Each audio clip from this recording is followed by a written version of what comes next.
ایرانی صدر کا امریکی اقدامات پر سخت رد عمل، ملکی استحکام اور بین الاقوامی تعلقات پر زور دیا۔ ایرانی صدر مسعود پزشکیان نے کہا کہ امریکی ہتھ کنڈے ایران میں کامیاب نہیں ہو سکتے اور عوام سے اپیل کی کہ وہ ملک کو عدم استحکام کا شکار کرنے کی کسی بھی کوشش سے ہوشیار رہیں۔ امریکہ نے عالمی ضابطوں کی خلاف ورزی کی اور انسانیت کے خلاف جرائم کا ارتکاب کیا۔ کچھ افراد کو ہنگامہ آرائی پر اکسایا جا رہا ہے، جبکہ امریکہ اور اسرائیل عالمی امن، استحکام اور سلامتی کو نقصان پہنچا رہے ہیں۔ انہوں نے زور دیا کہ ایران کی خارجہ پالیسی میں ہمسایہ اور مسلم ممالک کے ساتھ تعلقات کو فروغ دینا ترجیح ہے تاکہ خطے میں امن اور تعاون کو یقینی بنایا جا سکے۔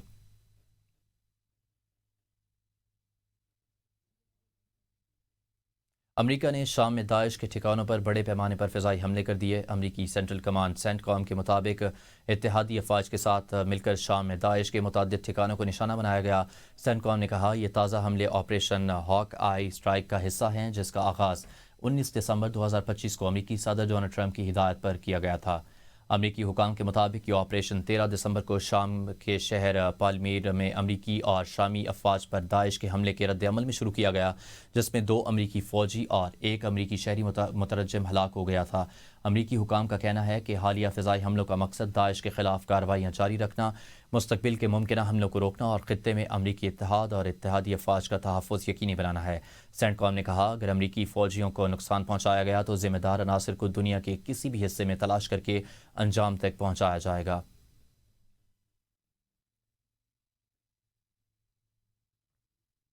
امریکی ریاست مسیسپی کے شہر ویسٹ پوائنٹ میں فائرنگ 6 افراد ہلاک ہو گئے۔ امریکی میڈیا کے مطابق پولیس نے فائرنگ کرنے والے شخص کو حراست میں لے لیا۔ پولیس کے مطابق فائرنگ شہر میں 3 مقامات پر کی گئی۔ فائرنگ کے واقعات کی مزید تحقیقات کی جا رہی ہیں۔ حکام نے تاحال فائرنگ کے بارے میں مزید تفصیلات یا ہلاک ہونے والوں کی شناخت جاری نہیں کی۔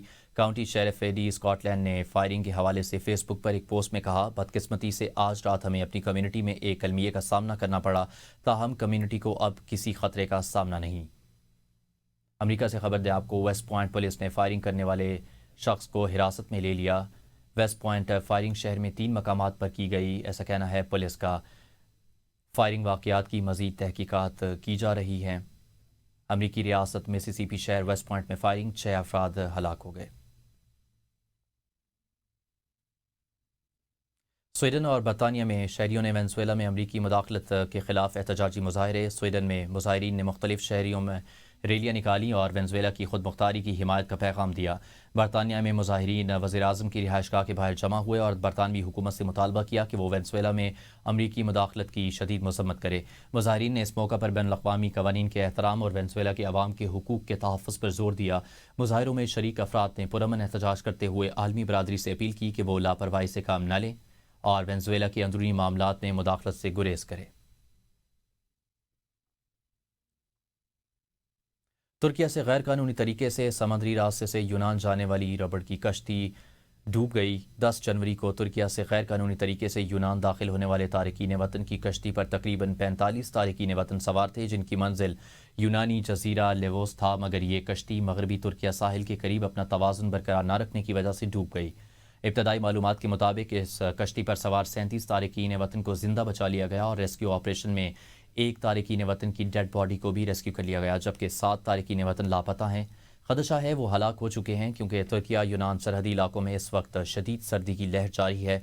ڈوبنے والی کشتی میں سوار تارکین وطن کے حوالے سے ابھی تک ان کی شہریت کے بارے میں معلومات فراہم نہیں کی گئیں۔ کوسٹ گارڈز کی طرف سے سرچ اینڈ ریسکیو آپریشن جاری۔ ریسکیو آپریشن میں 1 ہیلی کاپٹر سمیت درجنوں کارکن حصہ لے رہے ہیں۔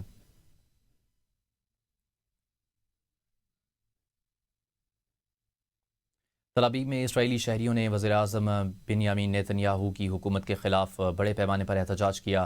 مظاہرین نے 7 اکتوبر 2023 کے واقعات پر ایک آزاد اور غیر جانبدار تحقیقاتی کمیشن کے قیام کا مطالبہ کیا۔ احتجاج کے دوران مظاہرین نے حکومت کی تبدیلی کے حق میں نعرے لگائے اور وزیر اعظم نیتن یاہو کے پر عدم اعتماد کا اظہار کیا۔ مظاہرین کا کہنا تھا حکومت 7 اکتوبر کے واقعات سے متعلق حقائق سامنے لانے میں ناکام رہی۔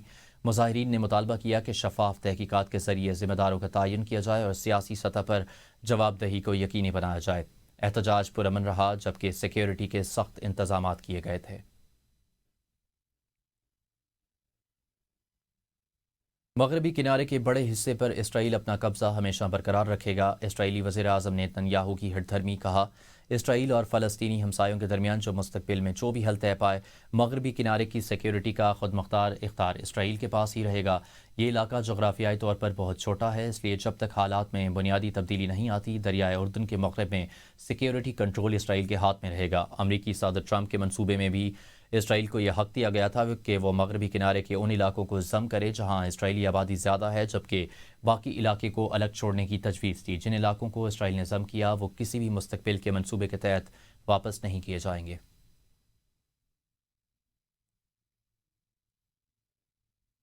فلسطینی شہری الخلیل میں پیغمبر حضرت ابراہیم علیہ السلام کے نام سے موسوم ابراہیمی مسجد تک پہنچنا آج مقامی فلسطینی مسلمانوں کے لیے ناممکن نہیں تو انتہائی مشکل ضرور ہو چکا ہے۔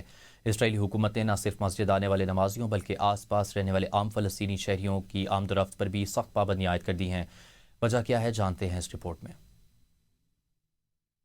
الخلیل میں واقع مسجد الابراہیمی، جس سے حرم الخلیل بھی کہا جاتا ہے، مسلمانوں، یہودیوں اور مسیحیوں تینوں کے لیے مقدس مقام ہے۔ خیال کیا جاتا ہے کہ یہاں حضرت ابراہیم، اسحاق اور یعقوب کے مقبرے اور ان کی بیویوں کی قبریں ہیں۔ 1967 میں مغربی کنارے پر کنٹرول حاصل کرنے کے فوراً بعد اسرائیلی حکومت نے الخلیل میں یہودی بستیاں قائم کرنا شروع کر دی اور ان کی حفاظت کے نام پر مسجد کے اطراف چیک پوائنٹس، باڑیں اور رکاوٹیں قائم کر دی۔ لوگ نماز کے لیے جاتے ہوئے گھنٹوں چیک پوائنٹس پر روکے جاتے ہیں۔ بزرگوں اور بچوں کو ہراسانی کا سامنا کرنا پڑتا ہے اور بعض اوقات انہیں بلا کسی واضح وجہ کے واپس بھیج دیا جاتا ہے۔ 1994 میں رمضان المبارک کے مقدس مہینے کے دوران ایک یہودی آبادکار اور امریکی ڈاکٹر نے ابراہیمی مسجد میں داخل ہو کر نمازیوں پر فائرنگ کر دی، جس کے نتیجے میں 29 فلسطینی مسلمان جان کھو بیٹھے۔ اس دل خراش واقعے کے بعد اسرائیلی حکومت نے مسجد کو 2 حصوں میں تقسیم کر دیا، ایک حصہ مسلمانوں کے لیے اور دوسرا یہودی عبادت گزاروں کے لیے مختص کر دیا گیا۔ فلسطینی شہریوں کا کہنا ہے کہ رکاوٹیں اور چیک پوائنٹس ان کی مذہبی آزادی کو محدود کرنے، شہر کو تقسیم کرنے اور فلسطینیوں کو اجتماعی سزا دینے کا ذریعہ ہے۔ پابندیوں کا اصل مقصد انہیں تاریخی، مذہبی اور سماجی مرکز سے کاٹنا ہے تاکہ آہستہ آہستہ شہر کی آبادی کا تناسب بدلا جا سکے۔ سندھ حکومت نے صوبے بھر میں مختلف بڑے محکموں کے خلاف موصول ہونے والی کرپشن کی شکایات پر سخت کارروائی کا فیصلہ کر لیا۔ وزیر اینٹی کرپشن سردار محمد بخش مہر کی زیر صدارت اجلاس میں کرپشن سے متعلق شکایات پر فوری کارروائی کی منظوری دی گئی۔ وزیر اینٹی کرپشن نے چیئرمین اینٹی کرپشن کو ہدایت کی کہ افسران کے خلاف موصول ہونے والی شکایات پر بلا تاخیر اور شفاف انداز میں کارروائی یقینی بنائی جائے۔ اجلاس میں اینٹی کرپشن محکمے کی سالانہ کارکردگی رپورٹ اور مختلف محکموں کے خلاف شکایات پر تفصیلی بریفنگ دی گئی۔ بریفنگ میں بتایا گیا کہ 1 جنوری سے 31 دسمبر 2025 کے دوران اینٹی کرپشن کی کمیٹی 1، 2 اور 3 کے 28 اجلاس منعقد ہوئے، جن میں 536 کیسز، 328 اوپن انکوائریز زیر بحث آئیں۔ مزید بتایا گیا کہ سندھ بھر میں 22 مختلف محکموں کے خلاف مجموعی طور پر 13,603 کرپشن کی شکایات موصول ہوئیں، جن میں 2023 میں 11%، 2024 میں 24%، جبکہ 2025 میں 37.37% شکایات کا ازالہ کیا جا چکا ہے۔ Sindh solid waste management board کی جانب سے صوبے کے تمام اضلاع کے اسکولوں میں کچرے کو محفوظ طریقے سے ٹھکانے لگانے کے حوالے سے آگاہی پروگرام کا آغاز کر دیا گیا۔ اسی سلسلے میں ٹنڈو جام کے گورنمنٹ گرلز سیکنڈری اسکول میں ایک تقریب کا انعقاد کیا گیا۔ احوال جانتے ہیں اس رپورٹ میں۔